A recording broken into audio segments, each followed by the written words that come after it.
I'm Clarence Lang, Susan Welch Dean of the College of the Liberal Arts, and want to welcome you all this afternoon and thank the McCourtney Institute of Democracy and its staff and leadership for inviting me to introduce this afternoon's speaker. It's my distinct pleasure to do so, and I'll try not to take too much time with that, but I'm happy to be in the position to do this. So, Peniel E. Joseph is professor of history and public affairs at the University of Texas at Austin, where he is Barbara Jordan Chair in Ethics and Political Values, founding director of the Center for the Study of Race and Democracy, and the inaugural Associate Dean for Justice, Equity, Diversity, and Inclusion in the LBJ School of Public Affairs. Prior to joining the faculty at UT Austin, he was a professor at Tufts University, where he founded that institution's Center for the Study of Race and Democracy, as well as a faculty member at such institutions as Brandeis University and the University of Rhode Island.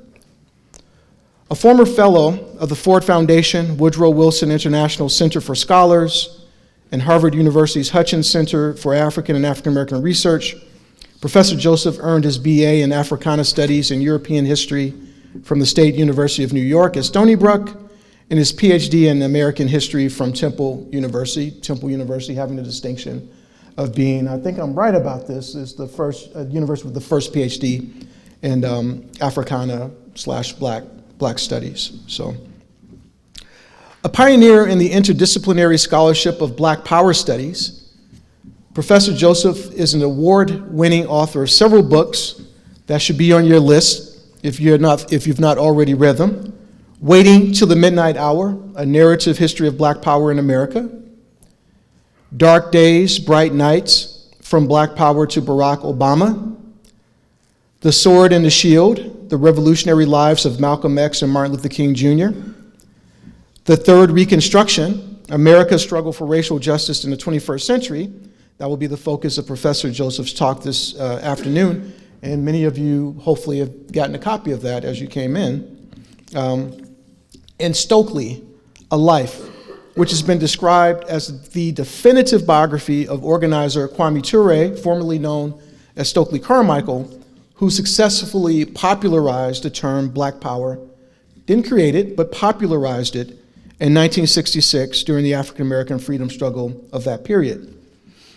Professor Joseph is also editor of the Black Power Movement, Rethinking the Civil Rights Black Power Era, an influential volume, and Neighborhood Rebels, Black Power at the Local Level, which features a chapter by yours truly. All right. And on that personal note, I first met Peniel in 1998 when we were both graduate students. I think you were on your way to finishing, right? And I've known him well for almost 20 years. Is it? That's a long, yeah, well, there you go. You wait long enough. It happens. One of the most important pieces that Peniel wrote was an article he published in 2000. I think we were probably just out of graduate school. I think you were in your first assistant professor position at that point. It's published in 2000 in a journal called Souls, which was edited by the late Black Studies scholar Manning Marable. That article, also titled Waiting Till the Midnight Hour, not to be confused with the title of his book, the subtitle, Reconceptualizing the Heroic Period of the Civil Rights Movement, 1954 to 1965, was a really important and timely intellectual intervention that influenced how scholars, certainly those of us who had been born in the late 1960s and the early 70s and grew up in the 80s and the 90s, and who ended up going into academia, how many of us since have framed the movement, and those following us, right, have framed the movement in terms of historical periodization, in terms of better understanding who was involved in the movement, the different groups, not organizations, but the different segments of Black and other communities. It influenced how scholars have since framed the ideological continuities and differences among the actors in the movement, and in terms of better understanding the movement's diverse strategies, tactics, and ultimately its goals, and how those were understood and imagined. So I don't believe I'm exaggerating when I say that Peniel has been a game changer in the field and in the profession, and I'll say has been wonderful to track the progress of his academic and now administrative career. Don't do it.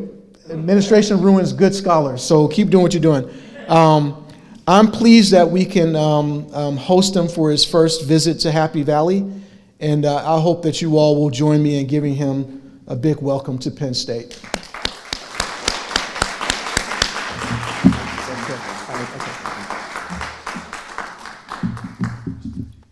All right, so one, thank you, Dean Lang, thank you, Clarence, for that warm introduction. I guess this is...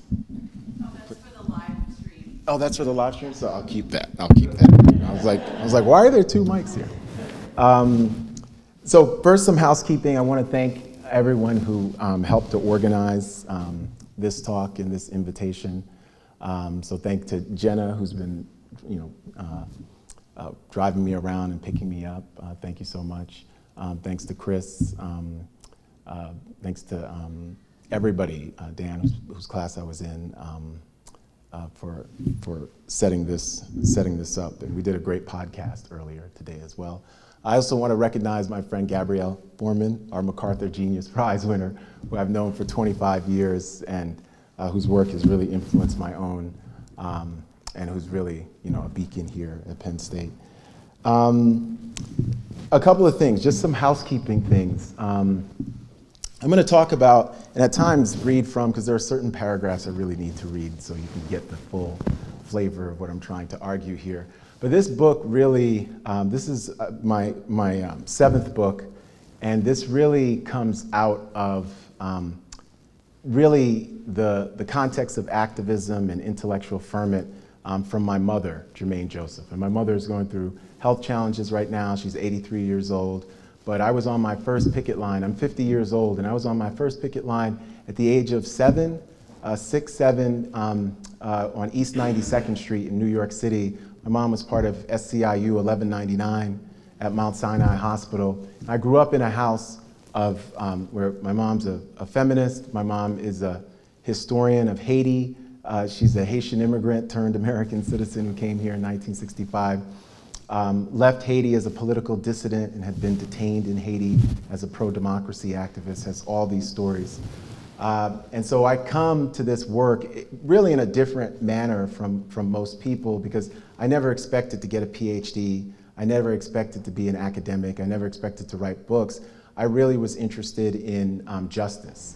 And we were marching and demonstrating in New York City in the 1980s before Ed Koch, a graffiti-strewn New York City that was racially segregated, and there were race wars happening in New York City. I've seen them. I've been there. Just like, for us historians, we know when we interview people from the civil rights era, they're like, look, I was there, right? And we try to tell them they couldn't have been at every single meeting, and that's why we're doing the archival work. But I was at some of those instances, and I can tell you, one of the things that got me interested in history, besides my mother, was the juxtaposition between teachers telling me that the civil rights movement had won. It had worked in the 1980s, and seeing that I lived in a racially segregated neighborhood, Jamaica, Queens, same neighborhood as Assata Shakur.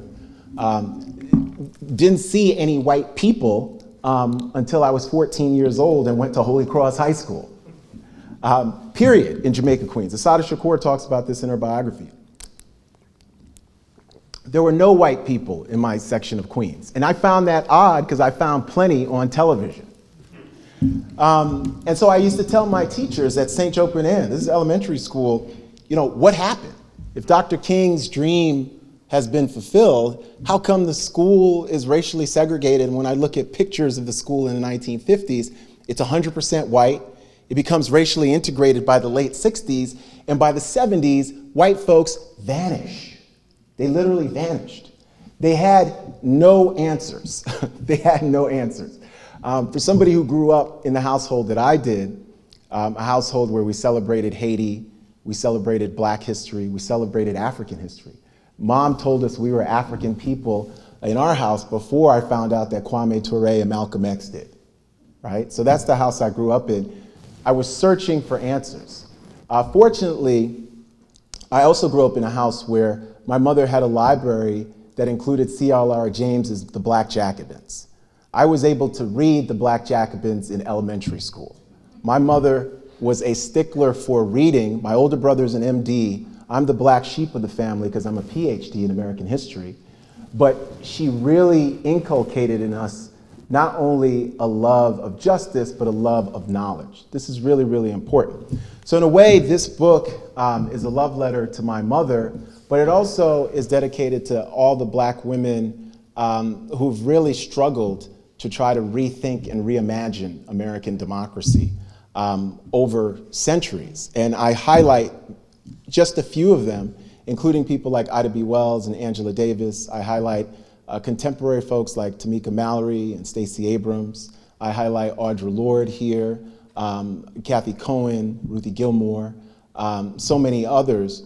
But it's important to set that framework up because when we think about these new terms that we're using, terms like intersectionality, these terms, even as they're new, they're describing things that have already been in effect historically, right? And that's important for us to have as a baseline. So this idea of Reconstruction is really something that I've been grappling with over time, even as in certain ways, this book was the first opportunity for me to look at what I argue are three periods of Reconstruction, and really to make a claim for a period of long Reconstruction from 1865 to 1898 that I think the evidence supports. So I push back against 1865 to 1876 or 1877.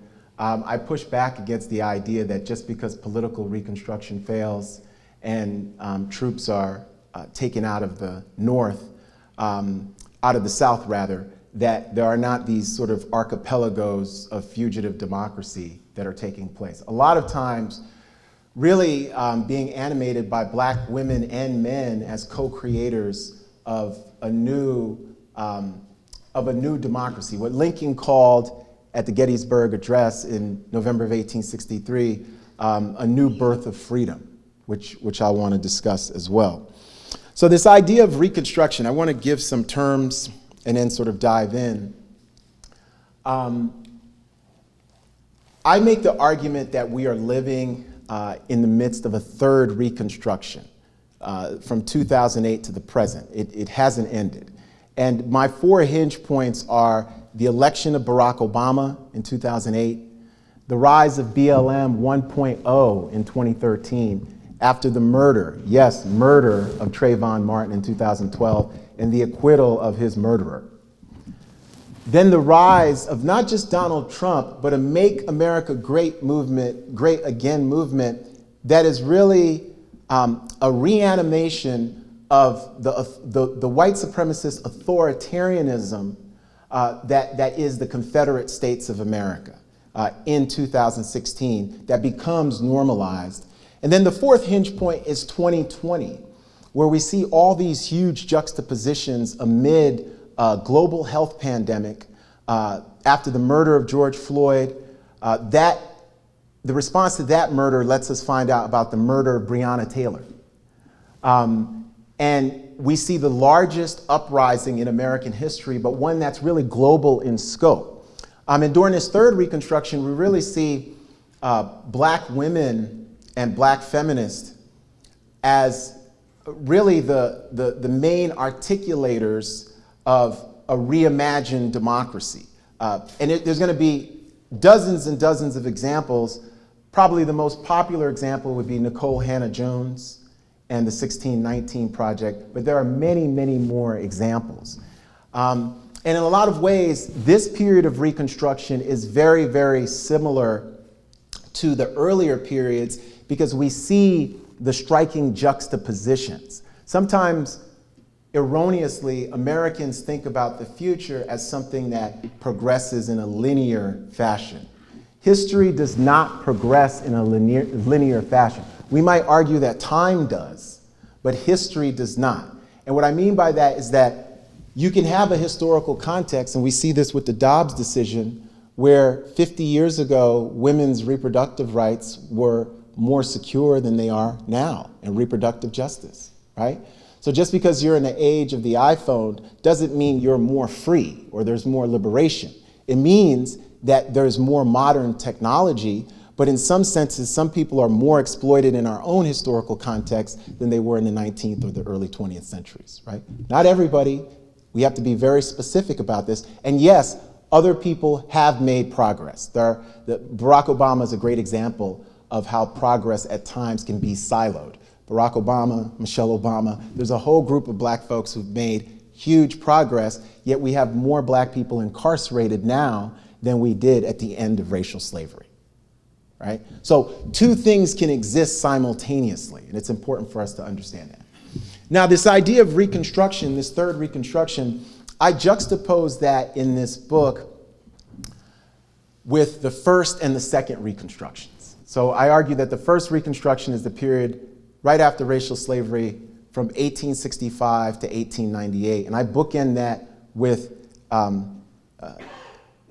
the end of the Civil War. You can say it's Juneteenth. You can say the ratification of the 13th Amendment by December 1865, all the way up into the Wilmington Massacre on November 8th, 9th, 10th of 1898. Those are my bookends for Reconstruction, the first. The second Reconstruction is 1954 to 1968. Now, I'm going to say this very clearly and explicitly. I'm saying those are the high points of the second Reconstruction. There are decades that predate that are Reconstruction decades, and that post-date that, okay? So the high points, 1954 to 1968. We can take it back to the 1930s and the 1940s and look at Paul Robeson and Ella Baker as an NAACP organizer, Lorraine Hansberry. We can do all of that, right? And we can take it past 1968 and look at the multiracial, movements for radical democracy in the 1970s, 1980s, anti-apartheid, all of that. I do 54 to 68 because it combines both aspects of the heroic period, what I call the heroic period of the civil rights movement, and the Black Power ferment and the Black Power movement. When I think about 54 to 68 and as a second Reconstruction, I'm really thinking about May 17th, 1954 and the Brown Supreme Court decision. I'm thinking about August 28th, 1955 and the lynching of Emmett Till. Thinking about December 1st, 1955 and the 381-day bus boycott, which again, led by black women. It's Rosa Parks, Joanne Robinson, it's all these different black women, certainly E.D. Nixon, but Dr. King is not the organizer of that march, of that bus boycott. In certain ways, he's not even the mobilizer. They utilized Dr. King to articulate their wishes, their grievances, their hopes, the Montgomery Improvement Association, MIA. So much so that he actually has to leave Montgomery and go to Atlanta to really try to do something of his own. When we think about King as a mobilizer. King is really never what we would think of as an organizer, but he's a very, very important mobilizer and intellectual and activist from that period. 1957 is the Little Rock Central High School crisis, and that's one of the big, and when we think about Little Rock is where we have federal intervention to desegregate Little Rock Central High School in 1957. 1960 is the founding of the Student Nonviolent Coordinating Committee. February 1st, 1960 is when the sit-ins occur in Greensboro, North Carolina. SNCC is founded on Easter weekend by Ella Baker. And Ella Jo Baker is really one of the most important activists of the 20th century, Reconstructionist. Barbara Ransby's book, Ella Jo Baker and the Black Freedom Struggle, is a must-read for all of us. And SNCC becomes really important because SNCC is a movement for radical small d democracy. In a way, the precursors of SNCC, including groups like the Southern Negro Youth Congress, go back to the 19th century. You know, in certain ways, when we think about Reconstruction, the work of people like Abby Foreman, the work of Stephen Hahn, the work of Skip Gates, and so many others gives us a context to view black folks on the ground during the 19th century and the politics, A Nation Under Our Feet, certainly the work of Eric Foner, but also the work of Deborah Gray White, right? the work of Tavolia Glimpf, the work of so many different folks who are looking in a granular way of what were ordinary black people during those, the period of antebellum slavery and after, whether they were north, south, and the West Coast. Certainly Nell Irvin Painter, right, and Exodusters. There's so much work that we can tap in to look at this. But SNCC becomes important for that second Reconstruction and becomes really a crucible for second wave, what we sometimes call second wave black feminism, second wave white feminism, crucibles of black nationalism, Pan-Africanism, revolutionary anti-colonial and anti-imperialism. 1961 becomes the Freedom Rides, and when we think about the Freedom Rides, John Lewis, the future congressman and chairman of the Student Nonviolent Coordinating Committee, is going to be brutalized at the Freedom Rides. The Freedom Rides are going to be important when they're bombed on May 14th, 1961, outside of Anniston, Alabama, because we're starting to see globally a perspective that really critiques redemptionism and the lost cause. And I'm going to talk about that in a second. 1962, James Meredith becomes the first black student at Ole Miss. There's going to be several people who die and days of rioting in Mississippi. It's important to understand this. Ole Miss and the so-called fall of Ole Miss in 1962, where James Meredith requires over 500 federal marshals to bring him into Ole Miss, that is all about Reconstruction. But you're seeing it in 1962. There is no way on earth, on God's green earth, that James Meredith should have needed any kind of official escort to the University of Mississippi in 1962. That had been adjudicated with over 700,000 Americans dying during the Civil War, including, when we think about the folks who fought in the Civil War, over 200,000 black folks fight in the Civil War. That's always left out of the equation, always. And so when we think about what's going on in the second Reconstruction, it's really a response to what happens during the first, right? 1963 is both the centennial of the Emancipation Proclamation, but it's also the spring of Birmingham, Alabama. James Baldwin's The Fire Next Time is published in January. John F. Kennedy does his famous racial justice speech on June 11th, 1963, which is really one of the most important speeches an American president has ever given. I would probably say Kennedy's speech ranks only behind some of Lincoln's speeches and sort of Gettysburg and Second Inaugural. It's that important, and I would say I put it ahead of LBJ in 64, 65, and I teach at the LBJ school because LBJ had the cover of the Kennedy assassination. Kennedy did not have that. I'm very, very critical of John F. Kennedy, very, very critical of John F. Kennedy when he deserves to be criticized. But when he has a fine moment, I can be objective enough to say, this is when we should celebrate the Kennedy legacy. And certainly, that speech is because of Dr. Martin Luther King Jr. That speech is because of Ella Baker. That speech is because of Fannie Lou Hamer and all the people on the ground who pushed Kennedy to embrace what Lincoln had tried to push the nation to embrace in terms of, and certainly not just Lincoln, certainly Frederick Douglass and so many others, this idea of a new birth of freedom. But this is important. So 63, when we think about that June 11th, 1963 speech, that's going to be the start of what I argue in this book is a 50-year racial justice consensus between the June 11th, 1963 Kennedy speech and the June 20th Shelby v. Holder decision that ends the Voting Rights Act, right? And really, we can say it ends the Voting Rights Act because it transforms the algorithm of the Electoral College. The only reason Hillary Clinton lost in 2016, it's not just because of the Jill Stein voters, Russian interference and the media. Barack Obama is the last American president to win and serve 2 terms under the rules that were passed during the second Reconstruction. He's the last American president. There is no more Voting Rights Act in the way that the Voting Rights Act was conceived, not just in the 1960s, but then expanded. Barbara Jordan co-sponsors the second expansion of the Voting Rights Act in 1975 in the House, and that is what puts the Voting Rights Act in Texas and provides dual language for voters who are non-English all across the United States.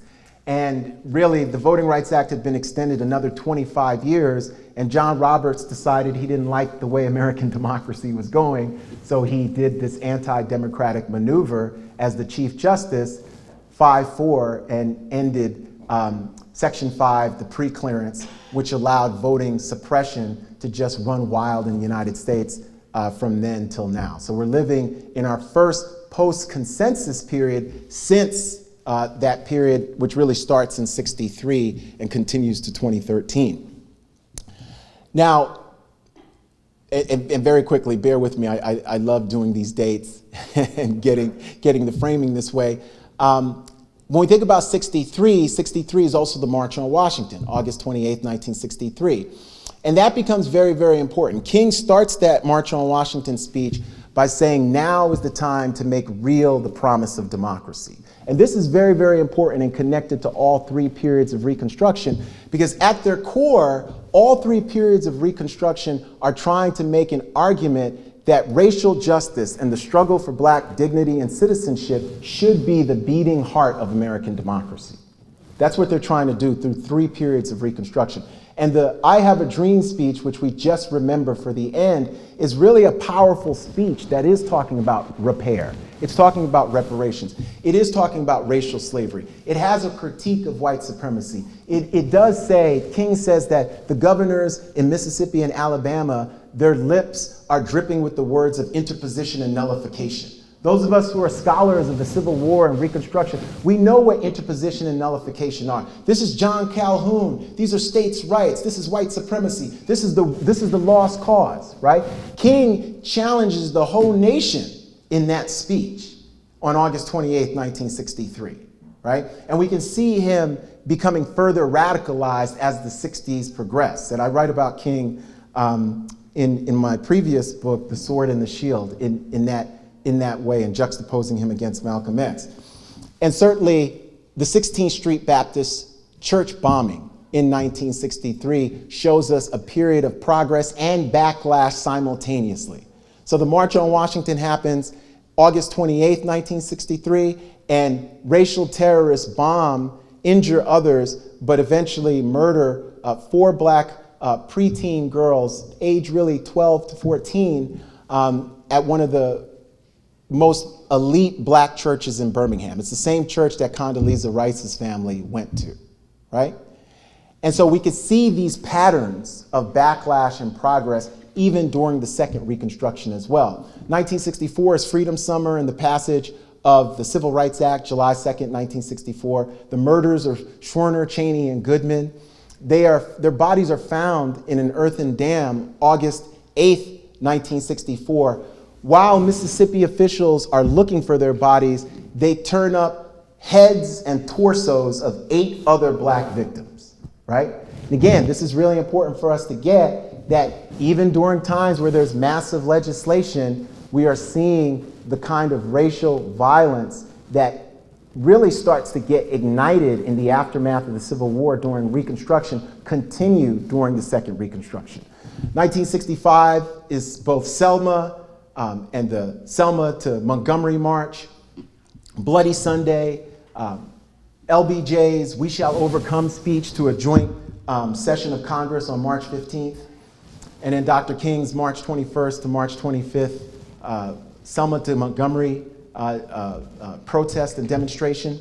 But it's also going to be not just the signing of the Voting Rights Act August 6th, but Watts and Los Angeles. And why does Los Angeles erupt into urban rebellion? And remember, there's 3 ways to think about these things. You can call it a civil disturbance, you can call it an urban rebellion, or you can call it a riot. All of them have ideological implications. It's important for us to understand our terms, right? And so when we think about that period, 54 to 65 that I've described, that's the heroic period of the civil rights movement. The Black Power period, and I think of Black Power as a long Black Power movement that actually converges and intersects with this, is going to be more clearly visible by 1966 with the Meredith March, Stokely Carmichael, the founding of the Black Panthers, urban rebellions that continue, that really start in Birmingham after Mother's Day in 1963 and continue really deep into the early 70s, as we see from Elizabeth Hinton's recent book, about America on Fire from the late 60s and 70s. Now, I give you that small précis about 54 to 60, really 65, and the Second Reconstruction, really by way of talking about the comparisons between all three of them. When we think about the first, the second, and the third Reconstruction, the main things that I argue in here is that they're connected to narratives and narrative wars between those of us who are Reconstructionists in confrontation with those of us who are redemptionists.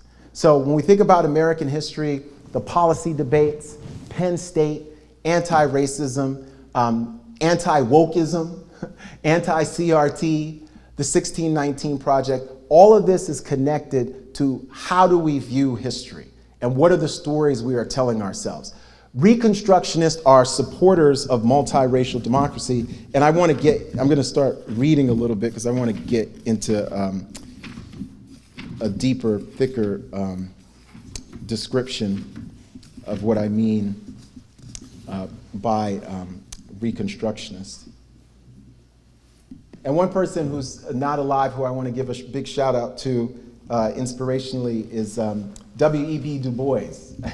And W.E.B. Du Bois is a preeminent black scholar and activist. And his book, Black Reconstruction, is the work that all of us who work in the Civil War, Reconstruction, 20th century, 21st century, we owe a huge, enormous debt to. Certainly Souls of Black Folks, certainly his whole corpus.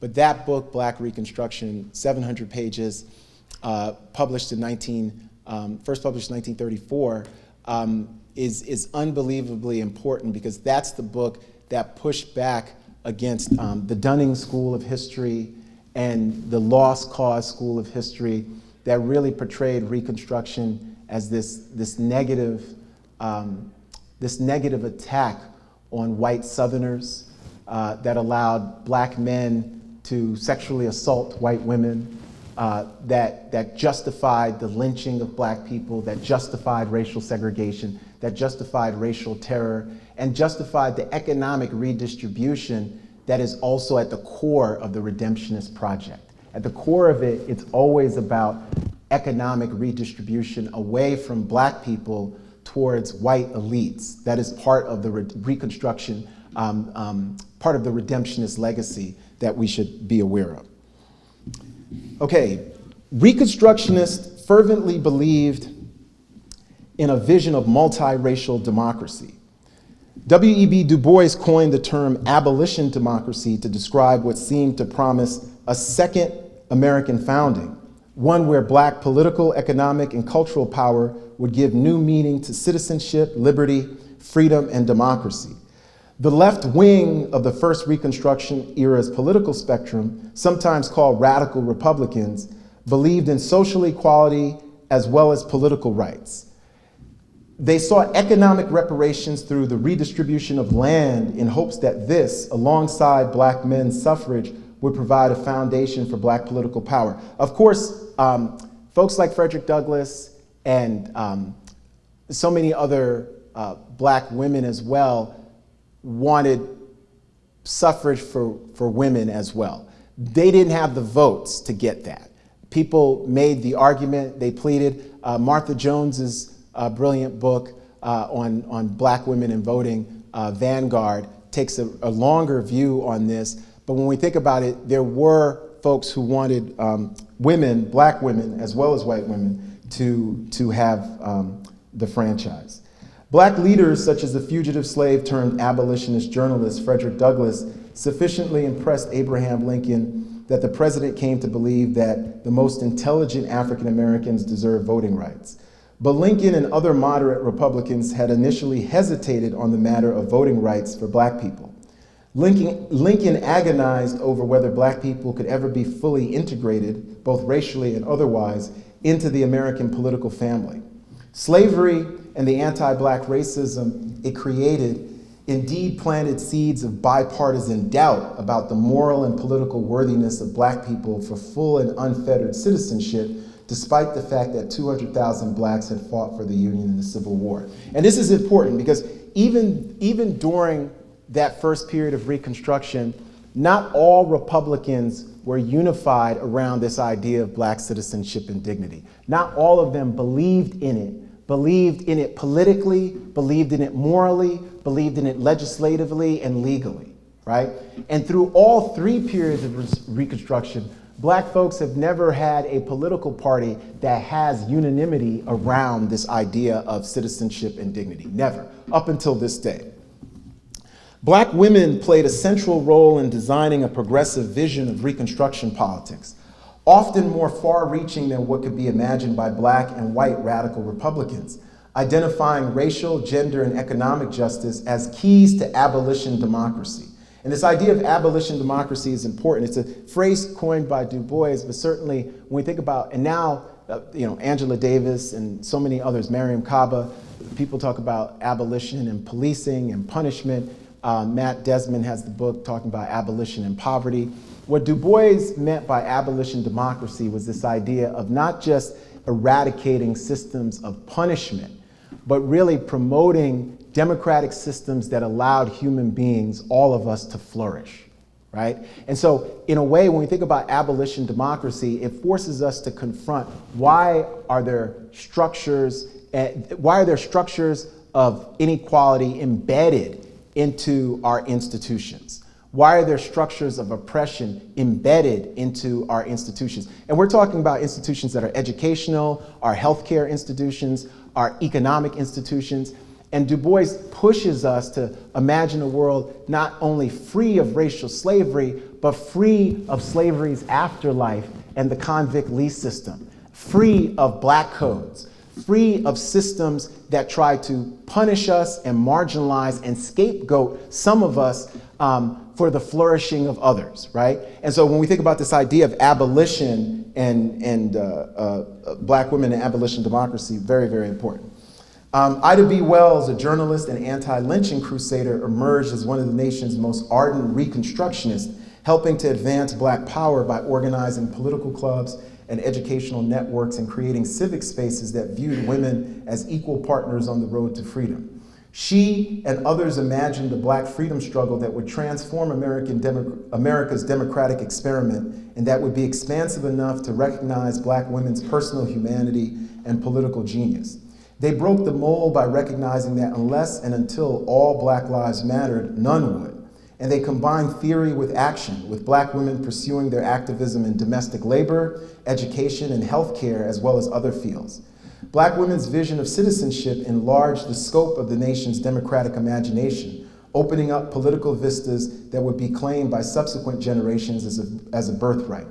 But their efforts, forged through the crucible of the first Reconstruction, would not be fully acknowledged until the third. Reconstructionists adopted multiple strategies in their efforts to forge a multiracial democracy in the post-Civil War years. They organized along religious, agricultural, political, economic, and civic lines, seeking to make good on federal promises of citizenship following the ratification of the 13th Amendment. Over 2,000 black men held public office in the 3 decades after slavery at the local, state, and federal levels. Reconstructionists filed lawsuits against the imposition of racial segregation, passionately advocated for a new social compact for black Americans and the rest of the nation, and challenged the onslaught of racial violence under Jim Crow with self-defense and paramilitary units. And again, this is way before the Black Panthers. This includes black men and women. And when we think about those 2,000 black men who held office, we have to think and understand that they were holding those offices in conjunction with black women who were their partners and in their lives and in their ecosystems. So it's even as women, and this goes same for white women, okay? This is the same for white. So the idea that, they just did it all, or, they're sort of starring in their own action movie is not real or credible. And we're getting great work on all of this, of course. Reconstructionists embraced America not only as an idea, but as a constantly changing political reality that could evolve into a more perfect union through the collective will of people of conscience. Redemptionists saw America's political future in a very, very different way. Out of the blood and ruins of the Confederate Rebellion came a vow among white supremacists to, quote, redeem, close quote, the South of, quote, Negro domination, close quote, or perish. And that's when we think about this idea of redemption. Redemptionism is inscribed with this idea of violence. It's anti-democratic, it's authoritarianism, but it becomes mainstream. That's what's so important. When we think about redemptionism, I argue in this book that Joe Biden, before he was president, has supported redemptionist policies when we think about mass incarceration in the 1990s. He is now a Reconstructionist president, but I show that to show that there's a through line between Reconstruction and redemption that at times gets entangled, where you have certain people in one historical context support Reconstructionist policies and shift, and vice versa. Right? So it's very important to understand that when we think about redemptionism and Reconstruction, a lot of people are for either as long as they're politically viable in the era they are in, right? So those of us who are interested in a more just world, a lot of what we're trying to do is how do you make Reconstructionism as palatable and viable for as many people as possible? That's different from every single person in the room believing in your ideology. Right? That's the harder work of democracy, and not just saying I'm going to force anybody or even convince people to ascribe to my point of view, but how do you set up the terrain politically that's fertile enough where many, many people are they're going to want a Reconstructionist vision for themselves as well as for the community, right? Because remember, our politics are local, our politics are selfish.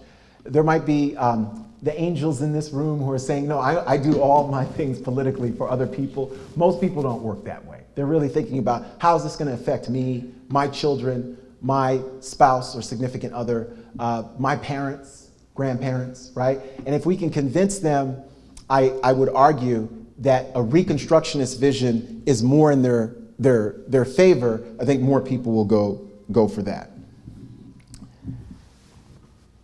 The Confederacy's defeat compelled a change in strategy, but not an abandonment of the brutally immoral tactics to which the redemptionists were accustomed. No longer content to create a self-contained empire of slavery, they now endeavored to transform America into a Southern nation. Racial terrorism accompanied political, legal, and legislative efforts to reestablish slavery by other means. Reconstructionists exhibited a passionate commitment to achieving the goal of multiracial democracy, but redemptionists matched their level of commitment and at times violently exceeded them in their efforts to reestablish white supremacy. And this is really important. Redemptionists historically, except for when we're thinking about the Second Reconstruction, and I think in the Third Reconstruction we'll see, they've been more energetic. They've made a bigger case. They've used violence. They've used their resources to normalize a system of not just white supremacy, but a system of a narrative, the lost cause narrative, that through religion and cultural and personal and familial means actually explains away heinous violence as something that's rational and defensible, and that is a moral and civic and political good. So we have to understand the lost cause, the reason why you have a transformed environment, a built environment, really starting in the late 19th, early 20th century, and that textbooks are written in the same way that they are. And why we're getting Ron DeSantis and the Governor Abbott and what's happening with our textbook. This is all connected to this period, and what are the stories that the textbooks are saying? Whose point of view are they amplifying? What stories are they justifying, right? Could you have a world where mass incarceration exists if you also didn't have Thomas Dixon's The Klansman? If you also didn't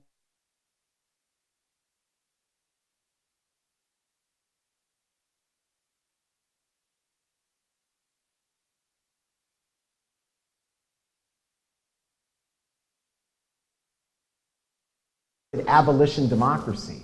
What legislation can be conceived if we have a built environment that doesn't justify racial slavery and doesn't justify those who murdered and killed and maimed black women, children, and infants? Redemptionists sought to reinscribe slavery's power relations between blacks and whites through racial terror, through black codes that disenfranchised black voters, and by ending federal protection for black citizenship. They sought to allow former Confederates to hold political office while denying black voting. To claw back their lost power, they resorted to organized violence, fraudulent election claims, this is really important, and control of black labor through onerous contracts designed to force African Americans into permanent economic servitude. Like their Reconstructionist counterparts, redemptionists used multiple strategies. Their goal was to maintain a racial caste system, ensuring that even the least privileged whites would amass more land and wealth, have greater access to jobs, healthcare, and the justice system, and achieve better outcomes than blacks. They weaponized political, economic, judicial, and legislative strategies to make this happen. But racial violence proved to be redemptionists' central political tool, as many of them were ex-Confederates well-trained in the art of warfare. This is really important. When we think about the convict lease system, when we think about the idea of James Q. Wilson and quality of life crimes, when we think about the militarization of the police, the roots of all of this are during the Reconstruction period. The roots of the rhetoric of this are during the Reconstruction period. For those of us who are interested in democracy, I'll say, right? We have to understand that democracy was imperiled not just by the Civil War, but it was thoroughly imperiled after, right? And the reunion between North and South is born on the backs of black citizenship and dignity in the late 19th and early 20th century, right? And that's why it took so long to get to a Barack Obama. That's why it took so long to get to a Deval Patrick. That's why there's still never been a black woman elected governor of any state in the United States, right? So those of us who live in our own time, we no longer have to imagine what would we have done if we lived in the historical time period of Lincoln or the Black Panthers or Roosevelt. You're in it. You're in it. You're living in that time period right now. Right now, you're in it. So the choices you're making are world historic choices at the personal level, at the individual level, at the level of intimacy, right? But you're in it. You're in the same historical context that we read about, that we write about, that we study. And it's important for us to recognize that. And so we have a responsibility. That doesn't mean there's a burden, but we have a responsibility because of that. All right, I'm going to read a couple more paragraphs, and then I'm going to close, and we can get some dialogue together. Organized violence against prominent local black people, including office holders and other political leaders, ministers and their families, made Reconstructionist efforts to achieve dignity and citizenship both perilous and deadly. Redemptionists stymied black progress toward economic independence through sharecropping and a debt peonage system that encumbered black farmers with overwhelming financial burdens, and that continues to this day. These conditions often made it impossible for them to leave the plantations they had toiled upon under chattel slavery, including famously or infamously on Juneteenth, 1865. The convict lease system criminalized newly freed black men, women, and children through vagrancy laws that gave the authorities permission to arrest African Americans for petty and quality of life crimes. Doug Blackman's Slavery by Another Name is a Pulitzer Prize winner from 2012. Is an important book here, but there's many others. An inability to pay cash bail, fines, and fees set thousands of black people down a dark road towards incarceration and personal ruin. We see this in Ferguson, Missouri. We see this in Baltimore. We see this continuing up until the present. There's a great new book about cash and jails that just was published. It's a short book. It's really, really brilliant. By a couple of scholars at NYU, and it's imperative to read and to teach. Black inmates were then leased to private companies as laborers, and their wages were handed over to local municipalities, which thus extracted financial gains from organized racism. Redemptionists championed public policies that stripped black voting rights and citizenship rights. Across the former Confederacy, states passed laws, adopted codes, and enacted policies that made it more difficult for blacks to serve on juries, hold certain political offices, and exercise the ballot.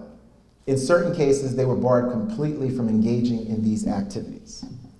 And then finally, yet America's historical memory quickly forgot slavery's violence, war's pestilence, and the cowardice of white supremacy in favor of a new story, one rooted in efforts at national reconciliation at the expense of black dignity and through the denial of black citizenship.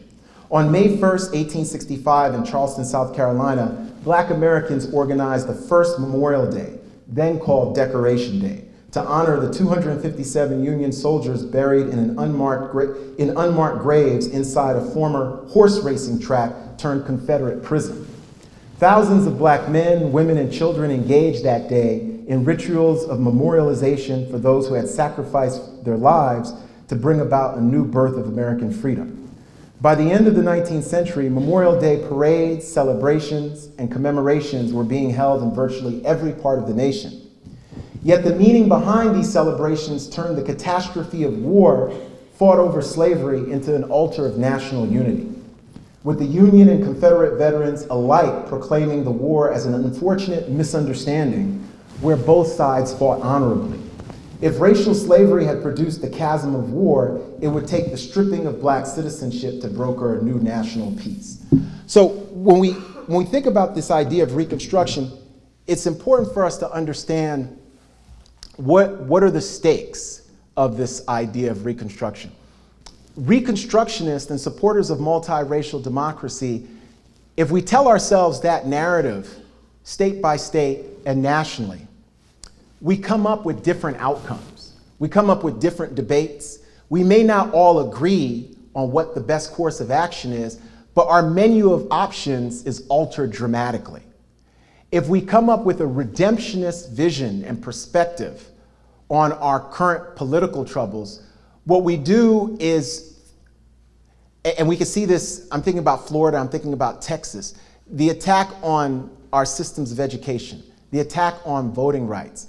We come up with an alternative set of options that lead to authoritarianism, that lead to anti-democratic legislation, but it also, yes, leads to anti-black violence and diminishment, right? And that anti-black violence and diminishment has always contained an ecosystem that's going to impact women, that's going to impact those who are indigenous, that's going to impact Jews, that's going to impact Muslims, that's going to impact people who are disabled and who are queer and genderqueer. So many different groups are going to be marginalized. So sometimes people think, I've had friends in blue states say, wow, what are they doing in your Texas? Now that I'm a native New Yorker, but suddenly it's my Texas.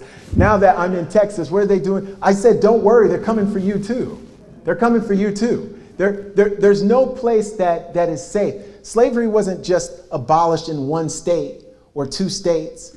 I agree with Lincoln where he said, we're going to either be all of one thing or all of another, right? And so when we think about where we're at in this period of Reconstruction that I argue, this third period of Reconstruction, I think it's both a challenging period and I think it's a hopeful period. I think the hope is found in the 26 million people who took to the streets, who were talking about Black Lives Matter and connected that phrase to a whole host of movements for human dignity at the local, national, and global level. So nobody was left out, right? The hope is found in the fact that more people know about racial slavery and know about institutional and structural racism, have more knowledge about this than ever before. The hope is in the fact that in the 2020 election, a Reconstructionist presidential candidate got 81 million votes to 74 million votes by an open redemptionist, right? So there is hope. Now the challenges are in the authoritarian, anti-democratic, anti-black legislation and mood of the country right now, or part of the country, I should say right now. The anti-woke acts, anti-CRT, these hoaxes have existed before. In the 19th century, during the first Reconstruction, there were lies that black people who were being prevented from voting, sometimes to the point of death and injury, were committing large-scale voter fraud.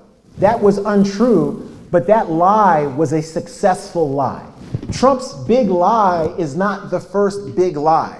The January 6, 2021 white riot at the US Capitol is not the first of its kind. Black people were massacred in 1866 in Memphis and New Orleans. They were massacred in Hamburg, South Carolina. They were massacred in Mississippi. They were massacred throughout the Reconstruction period. The first time in American history that we have open hearings against white supremacy is May of 1871. The first time Congress announces there's going to be an investigation into Klan violence is January 19th of 1871, almost 150 years to the date of the January 6th white supremacist insurrection. This has all happened before. It's just that there weren't that many of us, we weren't this wealthy, and we didn't have as many abolitionists the last time it happened, right? So we have to understand what are the stakes.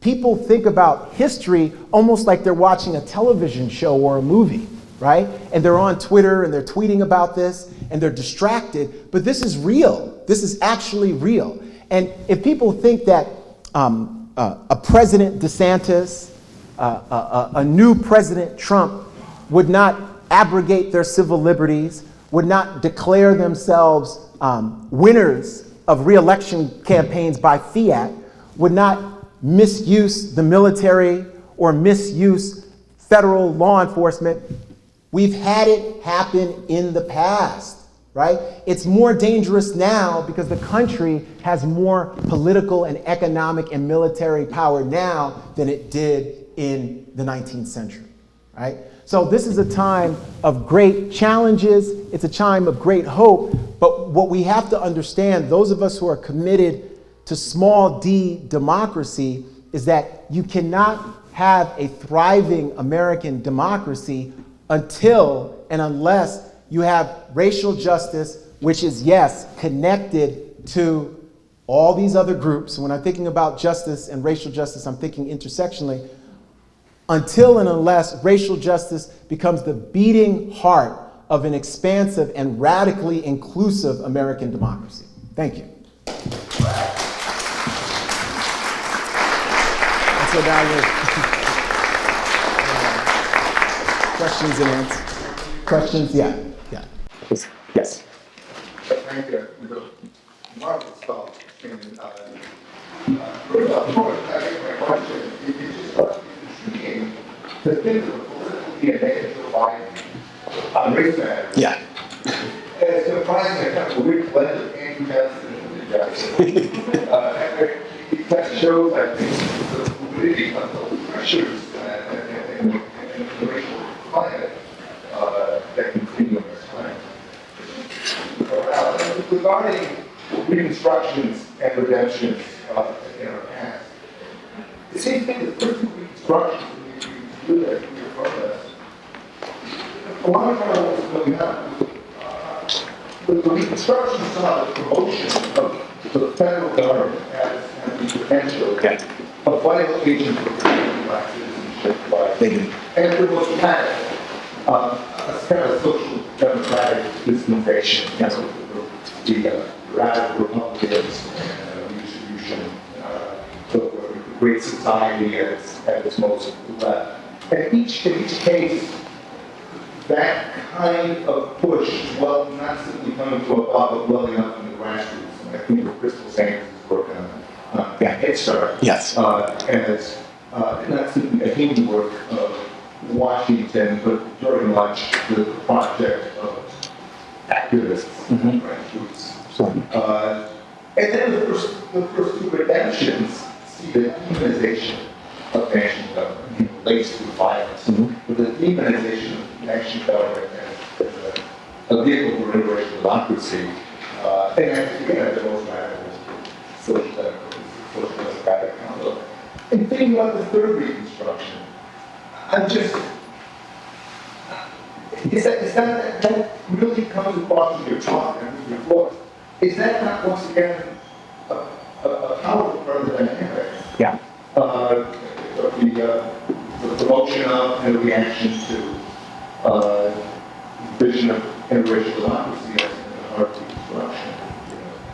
This needs preconceived notions of our national government and what its legitimacy is. No, yeah, absolutely. And I think in this third period, some people have asked me, what has, BLM accomplished, right? Because there's no George Floyd Justice and Policing Act, there's no Voting Rights Act.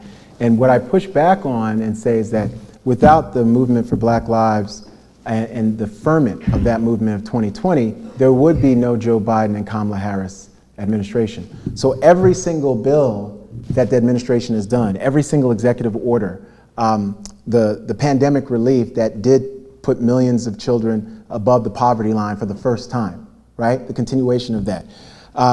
They're struggling to do the student debt relief, but even the CHIP Act and the Infrastructure Act and all the equity orders, he's had more black women promoted to the federal bench than any in American history. Of course, Justice Ketanji as an Associate Justice of the Supreme Court. So really, you're getting a Reconstructionist administration that's based on the grassroots efforts of organizers, particularly black women organizers on the ground from multiple generations, right? And so certainly the one we probably hear about the most is Stacey Abrams, who saved Georgia for the Democratic Party.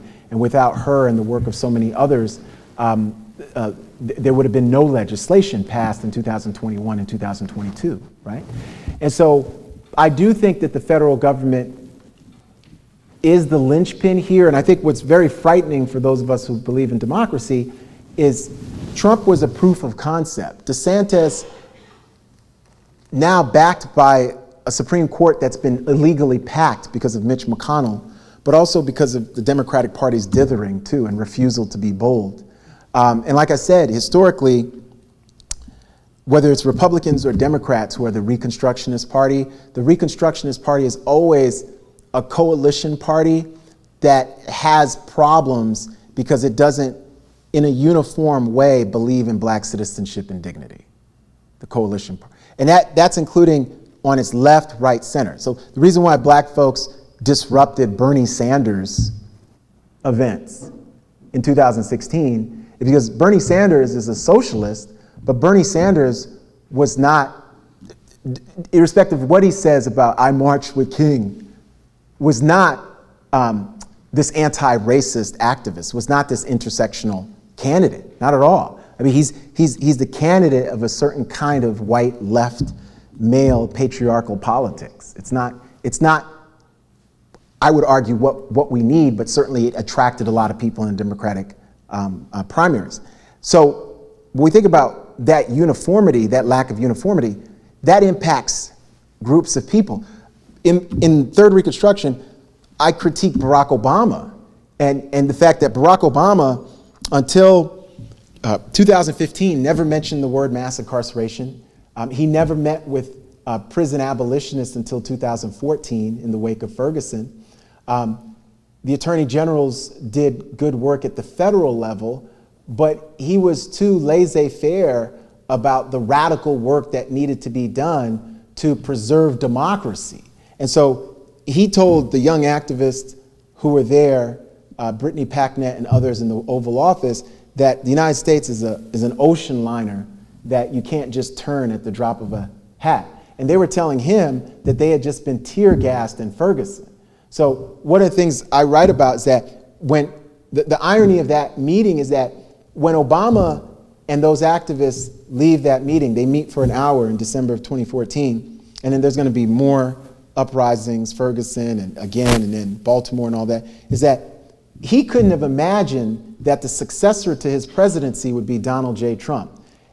They could, okay? They could, right? So he's problematic in that sense because what you can't praise John Lewis when everybody loves John Lewis. You can't speak at because this country didn't love John Lewis in 1961. This country didn't love John Lewis in 1965. So you've got to embrace people in real time who are doing radically humanistic work, even when it's unpopular. You see what I'm saying? Even when it's unpopular. So when it's unpopular to hug the folk who are queer, who are trans, who are elderly, that's when you embrace them. You don't embrace them when they are patron saints. right? It's easy. It's easy to embrace them when they're patron saints, right? So he speaks at the eulogy, and I met Congressman Lewis. I love Congressman Lewis. I love his courage and his empathy and his compassion, but I was always disappointed that Barack Obama, who I've met, I admire the whole deal, didn't have that same courage and compassion, right? So the people he should have embraced were the BLM activists. Because they're the folks who are unloved in their own time, right? But there's going to be future generations who, like Dr.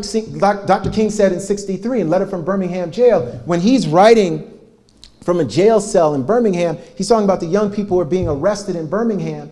And he's saying, these young people who are being arrested in Birmingham, future generations are going to look upon them as children of God and heroes who brought this whole nation back to those great wells of democracy that were dug deep by the founding fathers. That's what he says, right? And he's being kind to the founding fathers, but this idea of the great wells of democracy, very, very important, right? And so we don't cherish people in their own time. So if John Lewis had died in 1967, if he had died in Selma, he never would have been a congressman. He's not elected until 1987, right? He had to live to gain the kind of respect and to gain the kind of reverence that eventually happened, where the President of the United States is actually speaking at his eulogy when he passes a couple of years ago. But it's important for us to remember that, and this is what Dr. King, when Dr. King says the arc of the moral universe is long, but it bends towards justice, he's speaking about Theodore Parker, who was an abolitionist, who's not an anti-racist, but who was an abolitionist, who talked about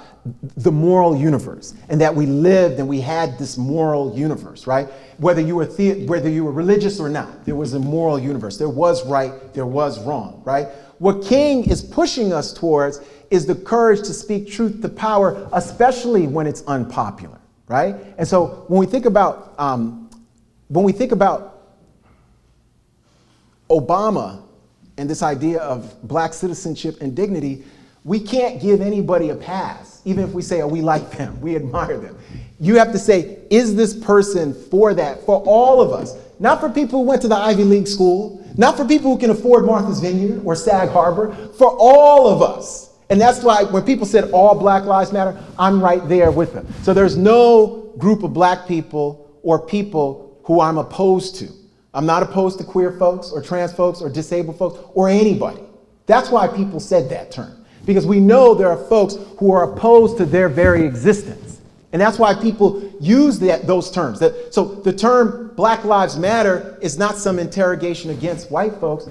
It's this term that's saying we know that not all Black lives matter because we're in this country. Our social political reality shows us that every single day, right? And so when we think about Obama, he becomes a very, very complicated figure because he's this mainstream Reconstructionist who's able to recognize black dignity and citizenship, in my opinion, some of the time, right? But again, either all of us count or none of us count.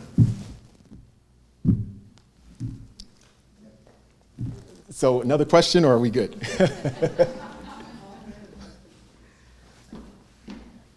Gabby. Struggling to articulate what you presented us with so much. So I think I'm going to ask a slightly different question than the one I might corner you with over, you know. Okay, yeah. Would you be willing to pull back and think about what you've learned writing the totality of your opus, which is a substantial and rich and loamy one, right? And the ways in which you have focused both on individuals as agents of social change and on collective movement and organizing, right, as the ways in which we can create structures that allow for certain kind of decision makings that will pour into the wells of democracy, right? Which is the way in which you obviously describe Biden's decision making about, right, the ways in which he's going to act at a certain political moment. Yeah. So what I heard you talk about today, and I'm really looking forward to reading the book, and so I could be wrong because I haven't read it yet, is the ways and the ways in which you articulate Black women activists, activism, organizing, Black organizing as central to the shifts that happen that allow certain kinds of political fulcrum shifting, all right? It seems to me that there is, and you tend to do this, a distinction between frameworks, which you're very good at setting up, that, and I would love for you to pull back and think about the individual as the focus of that, embedded in collectivities, and collective activism, which includes individuals, because your work comes at it from both ends. Yeah, no, that's an important question. Maybe I'll just talk about Angela Davis here in that score, even though she's like a famous person. I think of her as a radical theorist and really grassroots organizer as well. And I start looking at Angela in the introduction and the way in which, for her, she's writing reflections on Black women during slavery that appears in the Black Scholar while she's in prison, right? And the way in which I think that essay really is huge for Black women's studies, and it's huge for those of us who study racial slavery, because what she does in that essay is really push back against the Moynihan thesis and the Moynihan report by looking at the way in which Black women were both shapers of the Black family, resistors of sexual assault, were sort of theorized but active in trying to be defenders of Black humanity and dignity. And I think in doing so, and I sort of specifically cite that essay, and then later in terms of women, race, and class, and in Blues Women and Black Feminism, and all these different works, she continues to expand on that by both taking us back and moving us forward. But I think Angela Davis, who has been a prison abolitionist since the 1960s, grew up in Alabama, went to Birmingham, went to Brandeis University, studied with Herbert Marcuse, becomes part of the Black Power ferment in the 1960s. I think she's an excellent example of sort of agency within that collective in terms of that you're talking about, in terms of sort of individually. I think she's an organizer, an activist, a student, but somebody whose work feeds into different collective organizations in ways that I think has real impact, even though the impact takes a lot of time to build. In certain ways, you see the impact, George Jackson, all the stuff that's happening in the 1960s and 70s, free Angela. But I think in other ways, she's been really impactful in terms of this pursuit of abolition democracy. It's Angela who really coins the term anti-racism that Ibram Kendi and other people have really sort of used in ways. So I think she's a great example of, and I try to do this, in the book through her, through Audre Lorde is another one. I look at Audre Lorde, I look at all these different Black women's stories, including during fallow periods. During fallow periods where you have the Combahee River Collective, you have National Black Feminist Organization, but they're not necessarily winning the fight and winning the struggle. People aren't saying, oh my gosh, we're gonna have and be led by Black women, and Black women are at the cutting edge of the nation's democratic imagination, and they keep fertilizing and seeding the soil. And during the first and second Reconstructions, even during victories, at times they're not credited as co-architects of those victories. And they're not, at the March on Washington, a Black woman isn't allowed to give a speech at the March on Washington, which is obviously outrageous, and it was outrageous in real time. Coretta Scott King's like, what? And we're not gonna meet the president, what? So it's outrageous in real. Gloria Richardson is upset. All these different Black women are upset in real time, So what I try to do, and like I said, Angela's a great example, is to see that evolution and that arc and how those individual actions actually impact both the framing and impact in creating these hinge points in American history. You know, because I argue that all these Reconstruction moments have these hinge points.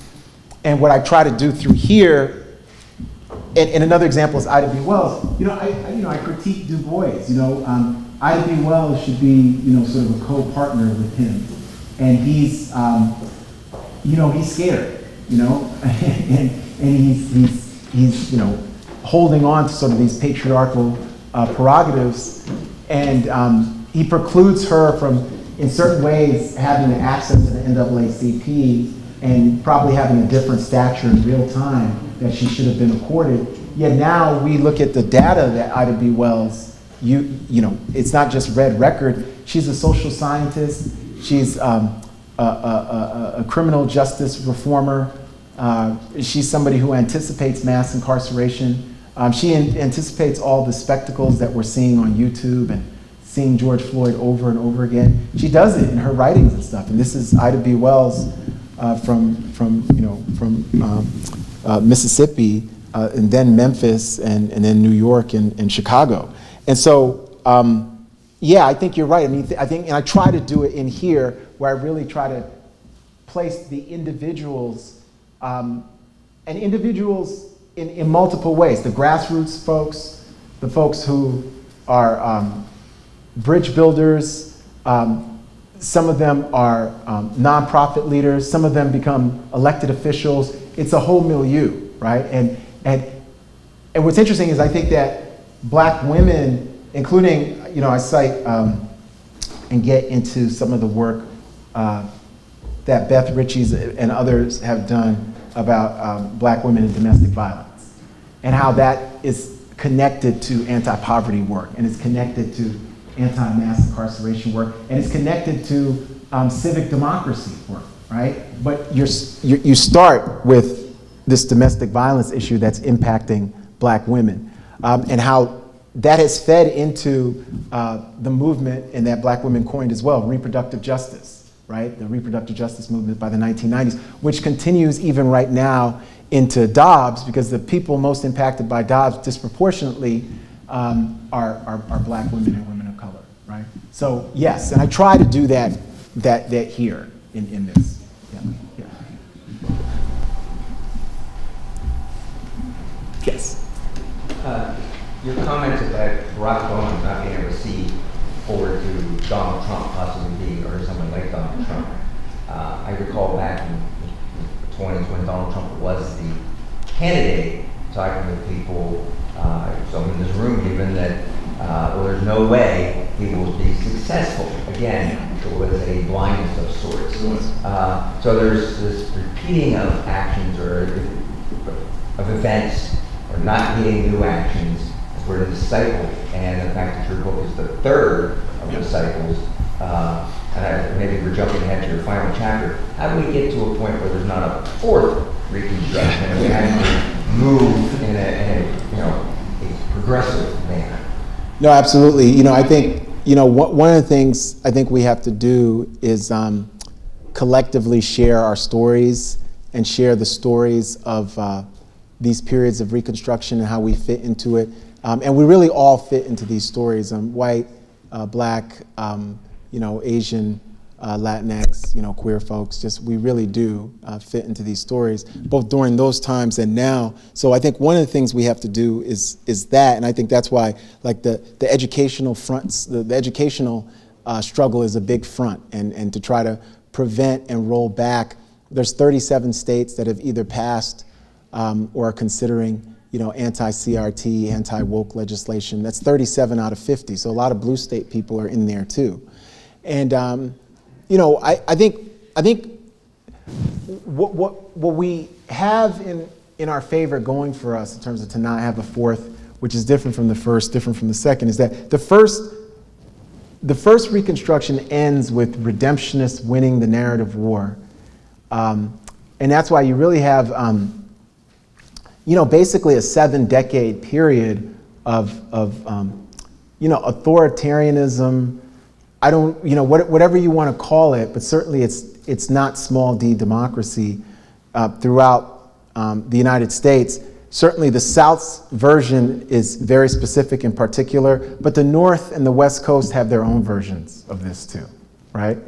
And, but that's why, you know, in 2021, a lot of people learned about Tulsa for the first time, which I think is a good thing. I'm sad it's the first time, but I think it's a good thing because I think the only way you can prevent those things from happening is by people knowing about them and wrestling with them and then trying to put in place safeguards so that they won't happen again. And I think when you think about the Voting Rights Act, Civil Rights Act, those were really intended as both legislation, but they served as safeguards and historical reminders for us. And that's why it's bad that the Voting Rights Act is gone as we know it, because they served as reminders. But I think something good that might come out of it, when people were trying to pass the John R. Lewis Act, it was supposed to cover all 50 states. I think the Voting Rights Act only covering a few, then that got expanded, was bad. I think all 50 should be. And remember, the Voting Rights Act protects all of us against voter disfranchisement. It's not just protecting black people or so-called minorities, it's protecting all of us from voter disfranchisement and disenfranchisement. So I'd say part of it too, what we have to do is form multiracial political coalitions, which is very, very hard to do in a country that is sort of built on racial divisions. But I think it's possible if you understand you're not going to agree on everything, but you get to the 2 or 3 or 4 issues that you can agree on and you push those. Things like education, to me, I think just off the top of my head, would be things like reproductive justice for women, would be things like educational equity and, you know, anti-CRT, stopping anti-woke, stopping all that. Things like criminal justice, you know, transformation, and in my mind, abolition. And then finally, you know, when we think about issues of poverty and violence in neighborhoods, environmental injustice and mistreatment, what's going on in Jackson, Mississippi, and folks drinking brown water. If we could say, hey, we all agree that not only is that unjust, but we can do and should do much better, right? I think that we could, you know, we could win and not face a fourth Reconstruction. I think unfortunately for us with elections, and this happened to the folks in this historical context too, because you should see it in terms of both during the Civil War. I mean, initially people don't think Lincoln's gonna be reelected in 1864. People are really scared. But really, starting after that, every election is so crucial and critical, but it's not a fair playing field. So some of what we should be advocating for too is, you know, the For the People Act, the John R. Lewis Act, acts that really expand voting rights, even to the point where we think about more uniformity with Election Day. We think about Election Day holidays that allow for elder care and child care. We think about registering our 17-year-olds to just be able to vote, just be able to vote. And obviously, you're not going to get sort of a constitutional amendment anytime soon, but normalizing voting and voter access instead of voter suppression and repression would be a big part of it. Because like I said, I think for the first time in American history, which should make us feel good, it's about how do we organize this energy. I think that there are more people receptive in numbers, in voting age numbers, especially 18 to 29-year-olds, with a Reconstructionist view of the future. Now, are all of them abolitionists? Absolutely not. But if you can have that whole group believe in the idea of citizenship and dignity for black people and all people, like I said before, your menu of options for what is the future going to look like drastically changes. Because if we believe in that, our menu of options aren't things like, hey, let's put 1 million new cops on the street, and let's build more jails, and let's set up, you know, even bigger prisons that are more fantastic than ever, right? You know, like that's not even on the table. You're trying to de-escalate that and do all these different investments where even though we don't all agree on what's going to work, because how possibly could we, we're able to experiment and innovate, right? But what we're experimenting and innovating for is how do we rethink public safety and education? And how do we bring reproductive justice to, sort of, rural and urban and suburban America, even folks who don't have means? What does the safety net look like? And what does environmental justice look like for all of us? How come people can't live the way everyone in this room is living if you do indeed feel a kind of sense of safety, a kind of positive sense of your future? How come we can't do that for folks, right? And that's why I said, if you're in a room filled with people who are interested in a Reconstructionist, pro-multiracial democracy, we're not going to agree on everything. But the point of debate becomes very, very different, because we're not thinking about authoritarianism. We're not thinking about excluding black people or immigrants. We're not coming up with anti-Jewish conspiracies. We're not doing any of that. Like, that's just off, right? And can you imagine the energy you have when you're not demonizing like half the country, right? Where you're not interested, you're not saying, oh my gosh, trans rights are going to destroy my little girl.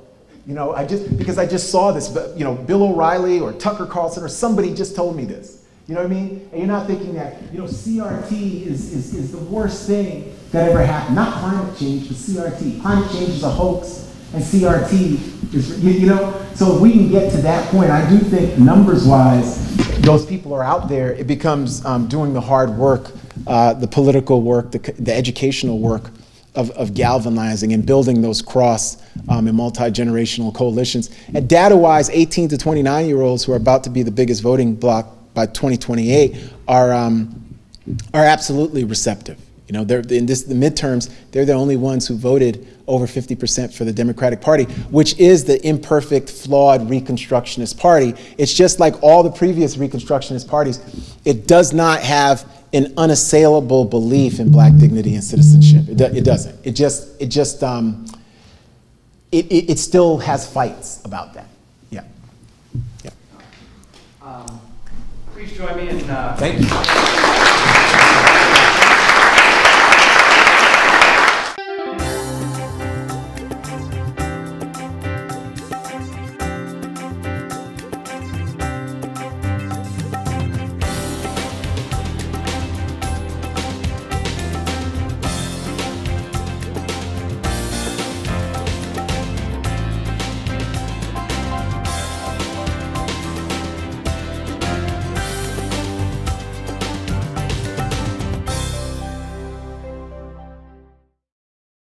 You're watching CNET, Center County's Government and Educational Access Network.